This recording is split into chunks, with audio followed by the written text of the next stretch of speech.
So let's just break this up, right? So how did this come about? This is n, k equals to 1. That will not change. Ln, that will not change. What's this about? This is b minus a over n, which equals to 5 over n. So now we know that b minus a is equal to a 5. Okay. Now, the way to get these problems is to look at the following. If here you have 5 over n, and here you have 5 over n simply with k added to it, that means your life is pretty easy. Why? Because if that is the case, this is going to be your x. Okay, so like I said, if the 5 over n on the outside is the same on the inside, but only simply with a k attached to it, then that means the whole thing inside is just the x term. And how do you define the x term in the Riemann sum? It's going to be a plus b minus a over nk. So what this basically means is that here we have x is equal to 2 as the a, 5 over n times k. So right now we just found out that the a is equal to 2. So go back to the equation. B minus 2 is equal to 5. So b is equal to 7. Okay. So now basically we know the following. We're essentially integrating from a of 2 to b of 7. We put the ln. The whole thing in the bracket is just an x. And of course the 5 over n outside will go away when you integrate and just gets replaced by dx. So our answer is going to be choice A. So let's just first look at our shaded region. It starts at 1 and ends at 4. That means that A is equal to 1 and B is equal to 4. And so B minus A over N is just equal to 3 over N. So you must have 3 over N, which we don't in D, which we don't in C. Now that's number 1. Number 2, if the outside is 3 over N, okay, and the inside is identical to it, but just with a K, okay, then your life is going to be easy. But now this happens here in A and also in B. So what's going on exactly? Okay. Now look, the function is ln of x. So that means ln, and instead of x, you should know it's going to be a plus b minus a over nk. So ln, and we know that the a is equal to a 1 plus b minus a, that will be a 3 over n k. So that means you must have ln bracket 1 plus 3 over n k, which we do in part B, in choice B. The answer is B. Okay, so the first thing to do here is to say that the a is equal to 2 and the b is equal to 5. So b minus a over n would be 5 minus 2 over n, which is 3 over n. That means you must have 3 over n on the outside. So it's not going to be choice A, and it's not going to be choice C. Now, how do we define the x? X is equal to a plus b minus a over n times k.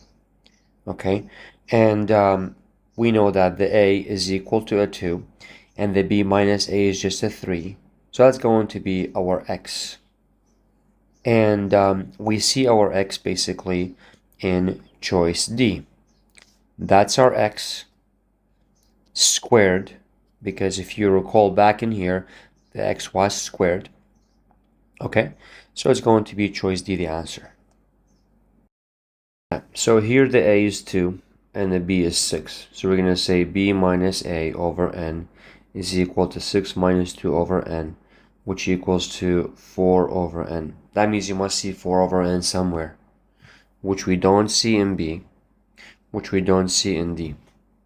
Okay. Now we have to have x under the square root, and you should know that x is equal to a plus b minus a n k. So x is equal to our a is 2 plus 4 over n k. You must see this under the square root. So it's going to be choice C. Okay, so how did this 3 over n come about? It's basically b minus a over n. So b minus a is equal to a 3, essentially. And what's this here? This is going to be our x term. X is equal to a plus b minus a over nk. X is equal to, it seems that there's, nothing but 3 over nk, meaning that a is equal to a 0. Okay, so if a is equal to a 0 and if b minus a is equal to a 3, then b minus 0 is equal to a 3, or b is just equal to a 3. That means our interval will be ranging from a of 0 to b of 3. And here we have our x, which is just squared dx. And now if you were to integrate, you would get x cubed over 3 from 0 to 3, which means you will get 3 cubed over 3. It's going to be choice 9. Number 9, which is choice C. Okay, so let's see what's happening here. This is the b, and this is the a, and b minus a over n would be equal to 6 over n. So that means you cannot have choice A. Okay. Looking here, we have 4 ln, which they all do. And you must have, so x, what's x expression? X is equal to a plus b minus a n over k. So x is equal to a, which is just a 1, right? Plus 6 over nk. So you must have after the ln, so you must have 4 ln 1 plus 6 over nk, and this 2 is separate, plus 2. So 4 ln, okay. Right. So now the reason that I don't see my answer there is because here they're saying it's the left Riemann sum approximation. And when it comes to left Riemann sum approximation, it's almost the same thing, but just play around with the k, make it k minus 1. That's why they said left Riemann sum. So you must have k minus 1 in there, which we don't see in B.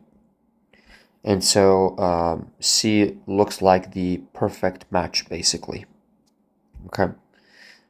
And D would have been the answer if they did not say left Riemann sum. But because they said left Riemann sum, that means you must have on the K, you put minus 1. Okay, so let's just start here by looking at the 8 over n. That means b minus a over n is equal to 8 over n, meaning that b minus a is equal to an 8. Okay. Now, if this is our x term, that would be x is equal to a plus b minus a over nk. So that would be x is equal to minus 2 for the a, right? And then 8 over nk. And here we see a cubed. That means you would have x cubed. So, and so basically, if the a is equal to a minus 2, right, then the b is equal to 8 plus a, which means 8 plus minus 2, which means 6. So then we can say from negative 2 to 6, x cubed dx, which I see in choice 1. So one has to be correct, meaning that B is wrong and C is wrong. Okay, let's see if the others apply as well. Okay, let's see it. So here, okay, assuming that choice 2 is correct, the A would be 0 and the B would be 8. So what's going to happen is the x term is equal to A plus B minus A n k, which means x is equal to 0 plus 8 over n k. Okay, which means x is equal to 8 over n k. So if that's the case, then this would be here negative 2 plus 8 over n k cubed, right? And guess what? It's right here. Negative 2 plus 8k over n cubed. That means that choice 2 is also correct, so it has to be D. That means that choice 3 also has to be correct. Now let's see why triple I would have made sense to be chosen. So look, if you look at this one here, the A is 0 and the B is equal to 1. So x is equal to A plus B minus A over nk. So x is equal to 1 over nk. So x is equal to k over n. Okay. And so let's just take this one more step. That means we have here minus 2 plus 8. Instead of x, put k over n. And the whole thing has to be cubed. Okay? Which does match this one. Now, of course, someone is going to say, how about this 8? Where did this 8 come from? Well, if you know about the integration of the u term, so right now if the u term is minus 2 plus 8x, then the du term is equal to 8. So this is like saying from 0 to 1, okay, u du, okay? And this is why triple I is also going to be correct. So let's start with the 4 over n. That means b minus a over n is equal to 4 minus n. That means that b minus a is equal to a 4. And as of the second, all of them have b minus a is equal to a 4.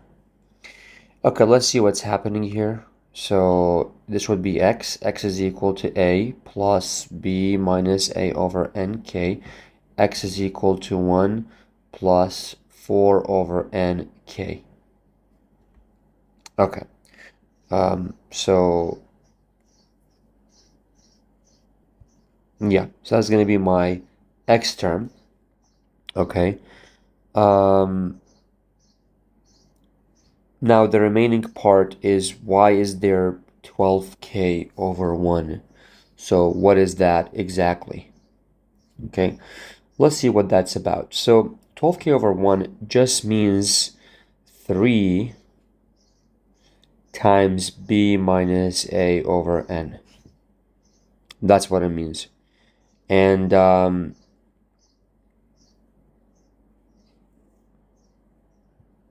this will not make sense for most of the choices. So that means our x is just wrong. This is not our x, okay?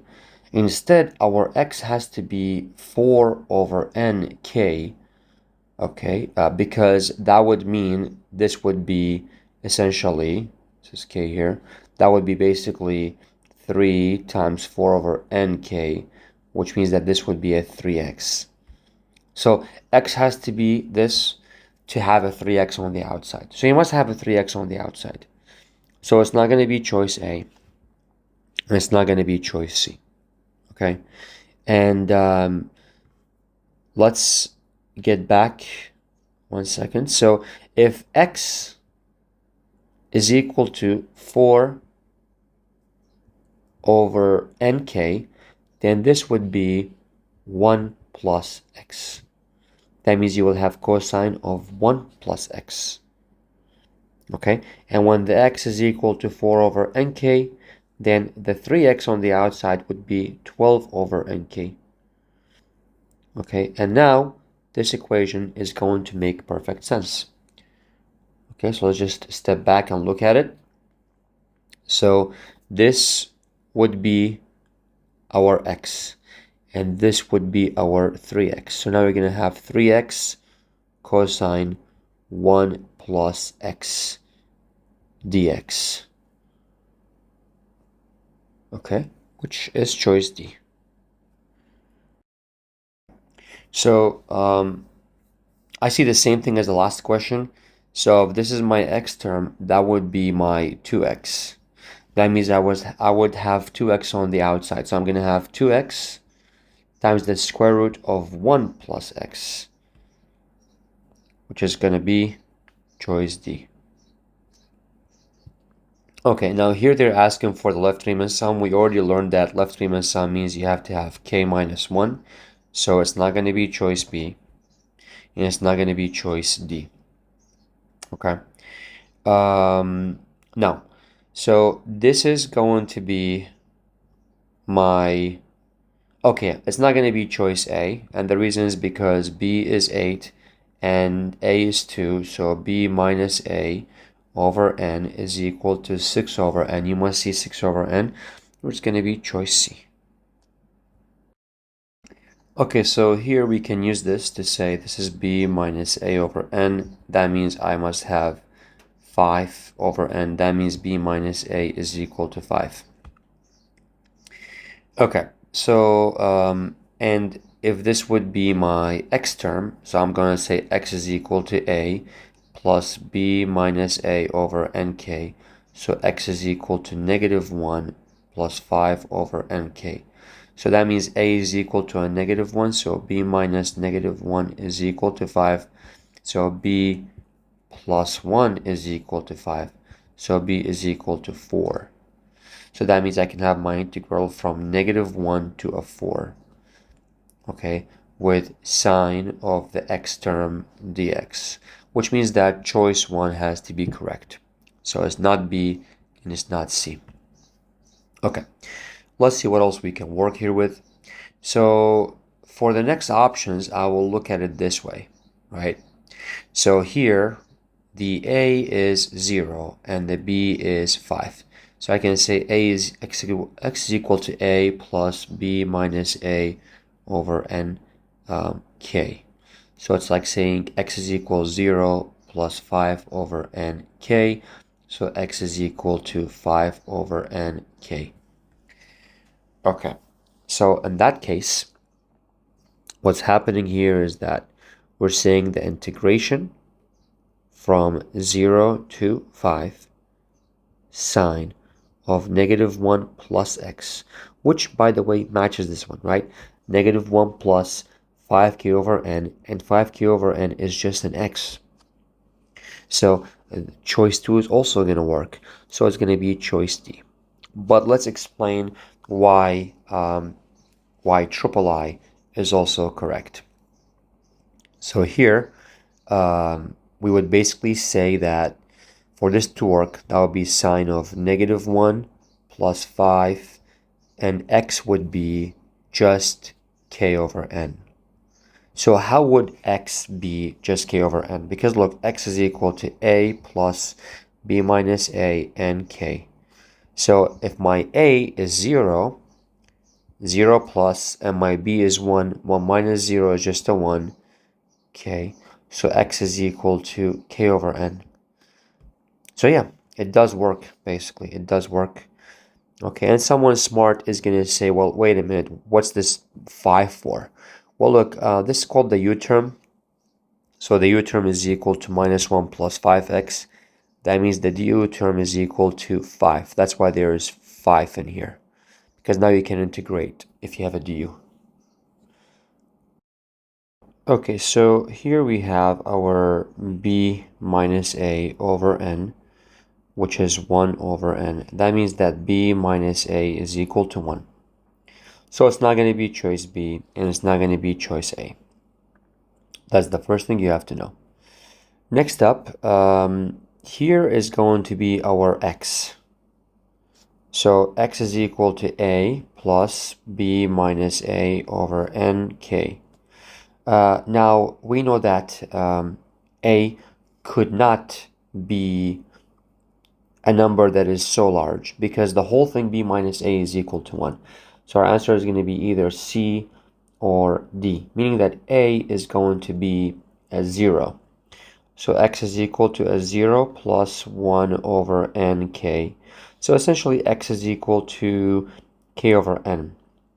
So now the question is, where did this 2 come from and where did this 2 come from?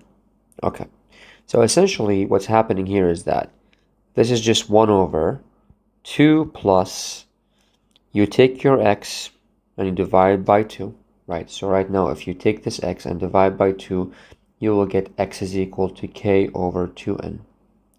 And so you must have this in the answer. So the answer is going to be choice C.